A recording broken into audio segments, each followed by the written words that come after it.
effort to connect our community back to the Haw River, to conserve the Haw River as a resource, to make it a resource for recreation for the people who live here, and to connect the people who live here to the history that the Haw River has for our community.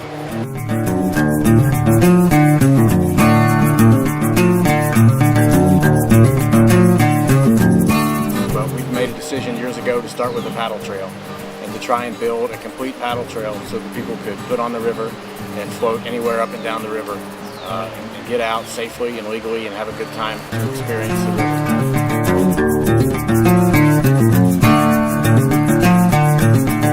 Conservation of the Haw River Trail corridor is particularly important because the watershed of the Haw River includes all of Alamance County. So that means the runoff and pollution that is caused in Alamance County gets into some creek somewhere. So everything that you do in your backyard and in a parking lot runs into a creek that runs into the Haw River. By leaving the riparian corridor intact in its forested and vegetated state, you're providing an opportunity for those sources of pollution to be filtered before they run into the river.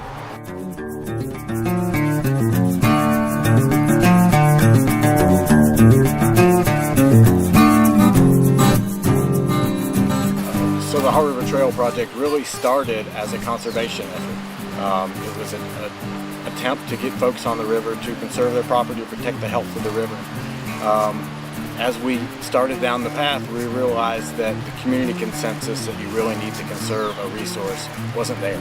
People didn't value the Haw River enough to see that it was worthy of conservation because it has a mixed history. It has a legacy of pollution.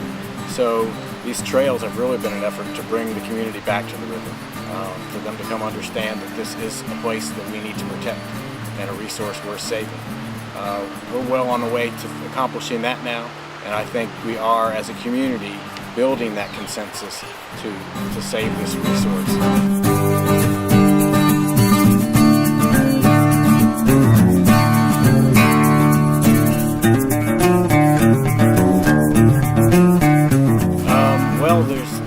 Different critical parts to getting the trail done.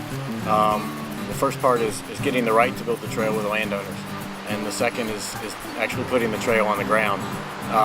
The first part's the hardest, working with the landowners.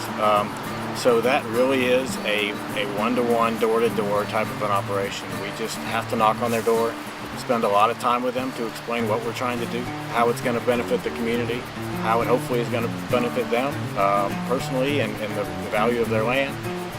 And try and convince them this is something that they want to be a part of. It's a great project, so it's not as if we're selling something that nobody wants. You know, they're not encyclopedias, so luckily, you know, we're usually successful. But that's a challenge to getting the trail on the ground, is making sure we've got a place to put it. Once it's there, we rely really heavily on the volunteers in the community to help us keep these trails nice. We've got volunteer trail crews that come out and build these trails by hand, which is really hard work, and folks that come along and keep them nice, keep them cleaned up. We've got a lot of staff that help us with that too, but we absolutely couldn't do it without the community as a whole, getting these trails built and keeping them maintained.